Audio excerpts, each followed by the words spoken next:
గన్నవరం వచ్చినప్పటి నుంచి చూస్తున్నా, నేడు గన్నవరం గర్జించింది. ఇది గోదావరి గర్జన.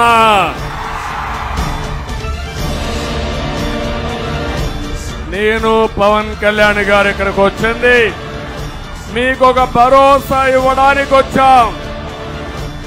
మీ జీవితాల్లో వెలుగులు నింపాలని వచ్చాం. ఇది తప్పకుండా సాధిస్తామని చెప్పి నేను మీ అందరికీ విజ్ఞప్తి చేస్తున్నా.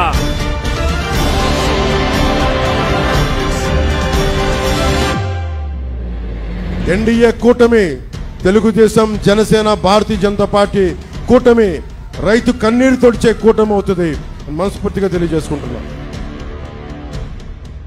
ఇంత బలం ఉండి ఎందుకు సైజు తగ్గించుకున్నావు అంటే మీరు గెలవాలి, నేను సైజు తగ్గించుకున్నా. మీరు గెలవాలంటే ఓటు చేయకూడదు. ఎందుకంటే చంద్రబాబు గారికి కూడా 4 దశాబ్దాల సుదీర్ఘ అనుభవం ఉండి పాప ఆయన కూడా సతమతం అవుతా ఉన్నారు సైజు తగ్గించుకొని. మేమందరం కూడా తగ్గింది మీకోసం, మిమ్మల్ని గెలిపించడానికి. ఎక్కడ నెగ్గాలో కాదు, ఎక్కడ తగ్గాలో తెలియాలి.